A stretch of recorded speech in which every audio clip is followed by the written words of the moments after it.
নমস্কার বন্ধুরা, আপনাদের আরো একবার স্বাগত জানাই পাবলিক ভিউ কলকাতাতে। বন্ধুরা, এই ভিডিওটিতে আইএসএল ইন্ডিয়ান ফুটবল, মূলত মোহনবাগান ইস্টবেঙ্গল দল, যেমন ইস্টবেঙ্গল দলের জন্য সামান্য একটু খারাপ নিউজ আছে। মোহনবাগান দল তারা কিন্তু এই মুহূর্তে তিনটে প্লেয়ারকে সই করার রেডারে আছে। এই তিনটে প্লেয়ারকে মোহনবাগান সমর্থক তারা চাইছে যে অ্যান্টোনিও লোপেজ আবাসকে ফিরিয়ে নিয়ে আসুক, কিন্তু ম্যানেজমেন্ট কি চাইছে, আরও কিন্তু ভারতীয় ফুটবল নিয়ে অনেক গুরুত্বপূর্ণ আপডেট দেবো।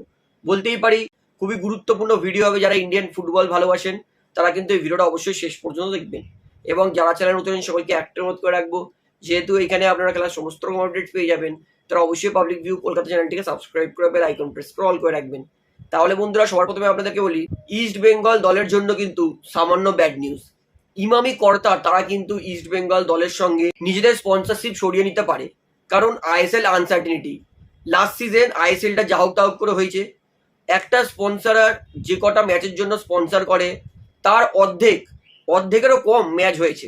যেহেতু আইএসএল কটা ম্যাচে হবে, কিরকমভাবে হবে, কোনো সিওরিটি নেই, সেই কারণে কিন্তু একাধিক স্পন্সর তারা কিন্তু আইএসএল ছেড়ে চলে গেছে।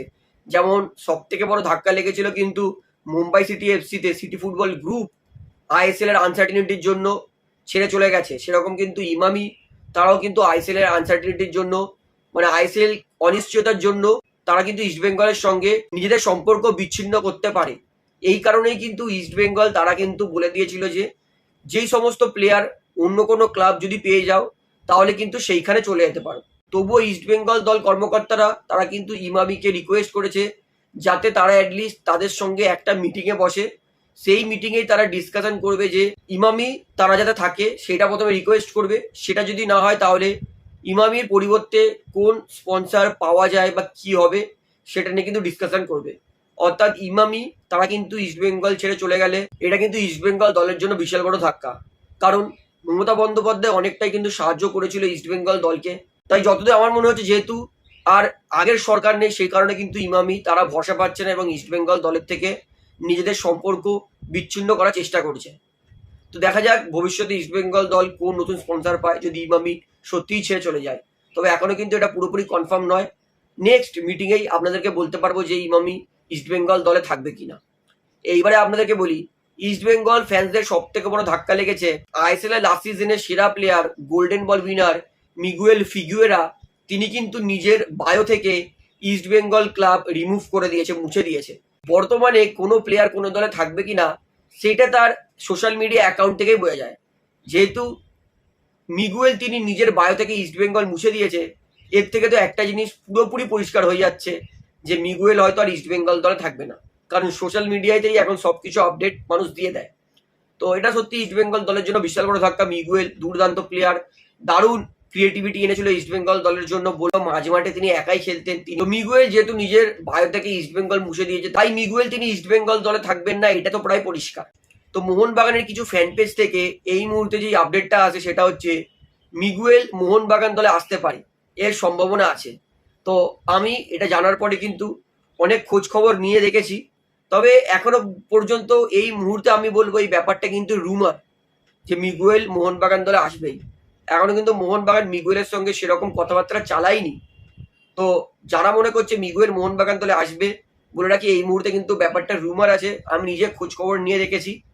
তো এখনো কিন্তু সময় আছে, ফুটবল বিশ্বকাপটা হোক, তারপরে কিন্তু সবকিছু আমরা আস্তে আস্তে জানতে পারবো। তো at this moment Miguel Mohun Bagan দলে একটা ট্রান্সফার রুমার।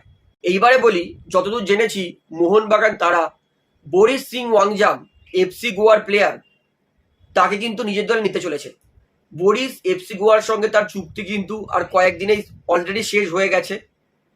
তাই এই মুহূর্তে বরিস তিনি কিন্তু ফ্রি প্লেয়ার, এবং মোহনবাগান একটা এমন প্লেয়ার চাইছে উইং ব্যাক এবং যে ফরওয়ার্ডে আক্রমণও করতে পারে।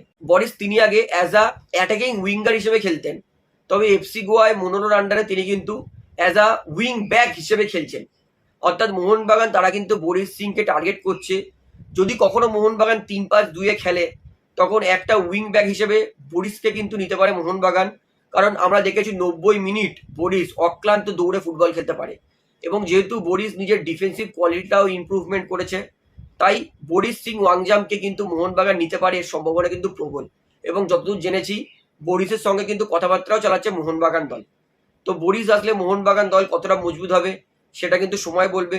তবে বরিস নো ডাউট তিনি ভালো প্লেয়ার, তরুণ প্লেয়ার, মোহনবাগান দলে আসলে মজবুত হবে এতে কোনো সন্দেহ নেই। তো বরিস সিং তার বর্তমান মার্কেট ভ্যালু 1,60,00,000 টাকা। এইবারে আপনাদেরকে বলি, মোহনবাগান তারা কিন্তু হেড কোচের জন্য, আমি আগেও বলেছিলাম, ইউরোপের কোনো কোচ মোহনবাগান কিন্তু নিতে চাইছে, এটা মোহনবাগানের টপ প্রায়োরিটি। মানে এমন কোচ যে আজ পর্যন্ত কোনোদিন ইন্ডিয়ান ফুটবলে তার এক্সপিরিয়েন্স নেই, ইউরোপে ভালো কোচিং করিয়েছে, সেরকম কোচ চাইছে মোহনবাগান। তবে যদি এই মুহূর্তে আইএসএলটা আরও একবার সেই ছোটই হয়, সেক্ষেত্রে কিন্তু মোহনবাগান এত টাকা খরচ করবে না। সেক্ষেত্রে মোহনবাগান কিন্তু জুয়ান পেদ্রো বানালি, নর্থ ইস্টের হেড কোচ, তাকে নেবে বা তাকে টার্গেট করছে। তো মোহনবাগান ফ্যান্স তারা চাইছে যে জুয়ান পেদ্রো বানালি কেন, যখন মোহনবাগান দলের নিজস্ব কোচ অ্যান্টোনিও লোপেজ হাভাস যে মোহনবাগান দলের জন্য এত ভালো কাজ করেছে, তাকে কেন টার্গেট করছে না মোহনবাগান দল। তো ম্যানেজমেন্ট তারা জুয়ান পেদ্রো বানালি, যদি আইএসএলটা আবার সেই ছোট কোনো রকম ভাবে হয়, তাহলে জুয়ান পেদ্রো বানালিকে টার্গেট করছে, কিন্তু মোহনবাগান ফ্যান্স চাইছে অ্যান্টোনিও লোপেজ হাভাস। এতে কোনো সন্দেহ নেই, হাভাস one of the best Indian football সার্কিটে অ্যাট দিস মোমেন্ট কোচ। আমার দেখা আইএসএল এর সব থেকে বেস্ট কোচ হচ্ছে অ্যান্টোনিও লোপেজ হাভাস। হ্যাঁ, ওয়েন কয়েলও আছে, তবে হাভাস আলাদা লেভেলের কোচ।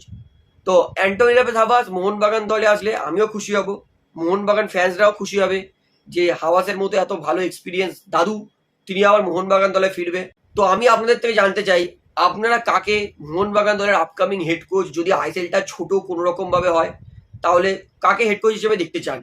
হাভাস, অ্যান্টোনিও লোপেজ হাভাস, না জুয়ান পেদ্রো বানালি? আপনাদের মতামত তো অবশ্যই কমেন্টে জানাবেন। এইবারে আপনাদেরকে বলি, মোহনবাগান দল তারা একমাত্র ক্লাব যারা এই মুহূর্তে ডুরান্ড কাপ খেলবে বলে 100% কমিটমেন্ট দিয়ে দিয়েছে। ডুরান্ড কমিটি তারা চেষ্টা করছে যে জুলাই মাসের মাঝামাঝি থেকে ডুরান্ড কাপটা শুরু করতে, মানে জুলাই 11 থেকে 15-র মধ্যে। তো দেখুন, আর বেঁচে আছে কটা দিন, 40টা দিনেরও কম। তো এর মধ্যে যদি না কোনো প্ল্যান হয়, ফিকচার্স হয়, কারা কারা খেলবে, সেরকম দল ভাগ হয়, তাহলে ডুরান্ড কাপ হবে কি করে? তো মোহনবাগান তারা কিন্তু বলে দিয়েছে যে তারা যে কোনো প্রকারের ডুরান্ড কাপ খেলবে।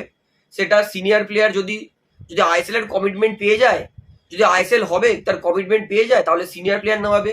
যদি আইএসএল কমিটমেন্ট নাও থাকে, তাহলেও কিন্তু মোহনবাগান কিছু সিনিয়র ভারতীয় প্লেয়ার, জুনিয়র ভারতীয় প্লেয়ার নিয়ে ডুরান্ড কাপ খেলবে, পুরো কমিটমেন্ট দিয়ে দিয়েছে। অর্থাৎ মোহনবাগান ফ্যান্সদের জন্য ভালো খবর, জুলাইয়ের মাঝামাঝি তারা কিন্তু নিজেদের লিগ ফুটবল ক্যালেন্ডার শুরু করে দিতে পারবে। মোহনবাগান তাদের প্রিয় ক্লাব মোহনবাগানের খেলা কিন্তু জুলাইয়ের মাঝামাঝি ডুরান্ড কাপ থেকে দেখতে পারবে। তো বলে রাখি, আইএসএল এর ক্লাব তারা কেন রাজি হচ্ছে না, কারণ জিনিয়াস স্পোর্ট তারা কিন্তু 12,50,00,000 টাকা দেবে আগামী আইএসএল এর জন্য, এটা তারা জানিয়েছে। কিন্তু আইএসএল এর ক্লাবরা চাইছে যে আইএসএল এর ক্লাবরাও তো সেই একই টাকাই দেবে। 14টা ক্লাব সবাই 1 কোটি টাকা করে যদি দেয়, তাহলে কোনো শেয়ার হস্তান্তর অন্য কোনো থার্ড পার্টিকে করতে হবে না। তাহলে সমস্ত আইএসএল এর ক্লাবের মধ্যেই কিন্তু শেয়ার মানে ডিভাইডেড থাকবে। এর মধ্যে অবশ্যই এএফএফ এর কাছেও শেয়ার থাকবে, সমস্ত শেয়ার আইএসএল এর ক্লাব নেবে না, সম্ভবত 40-60 হবে। তাহলে আইএসএল এর ক্লাবরা সাজেশন দিয়েছে যে জিনিয়াস স্পোর্টসকে শুধুমাত্র মিডিয়া রাইটটা দেওয়া হোক, পুরো লিগের শেয়ার হস্তান্তর যাতে না করা হোক। তো এই মুহূর্তে কিন্তু আইএসএল এর হবে কি হবে না, এই কমিটমেন্টটা কিন্তু এই জন্যই ঝুলে আছে। তো দেখা যাক এর সমস্যার সমাধানটা কবে হয়, কবে আইএসএল হবে তার ডেটটা আমরা দেখতে পাই। কারণ এফএসডিএল এর আন্ডারে যখন আইএসএল হতো, তখন কিন্তু জুলাই মাস থেকেই আইএসএল এর একটা ছোট অ্যাড আমরা দেখতে পেতাম যে লেটস ফুটবল বলে এত তারিখ দিয়ে শুরু হবে, তার কিন্তু আমরা ডেট জানতে পারতাম। কিন্তু এএফএফ এর আন্ডারে আইএসএল এর ভগবানই জানে যে কবে ডেট হবে, কি হবে। তবে এএফএফ তারা বলেছে যে 1 সেপ্টেম্বর দিয়ে তারা আইএসএল শুরু করার চিন্তা ভাবনা করছে। তো এবার কি হবে কি হবে না সেটা কনফার্মেশন না জানলে কিন্তু বলতে পারবো না। তবে ওপর দিয়ে ভিতর খবর যা আমি জানতে পেরেছি সেটা কিন্তু আপনাদেরকে পুরো ডিটেলসে জানিয়ে দিয়েছি। খুব ইম্পর্টেন্ট ভিডিও, সবাইকে কিন্তু অবশ্যই শেয়ার করে জানিয়ে দেবেন। তো ভিডিওটা শেষ করছি, আশা করি ভালো লাগলে। তো ভিডিওটি ভালো লাগলে অবশ্যই লাইক করুন, কমেন্ট করুন, শেয়ার করুন এবং চ্যানেল সবাইকে অ্যাক্টিভ করে রাখবো, যেহেতু এখানে আপনারা খেলার সমস্ত রকম আপডেটস পেয়ে যাবেন। তারা অবশ্যই পাবলিক ভিউ কলকাতা চ্যানেলটিকে সাবস্ক্রাইব করে বেল আইকন প্রেস করে অল করে রাখবেন। ধন্যবাদ।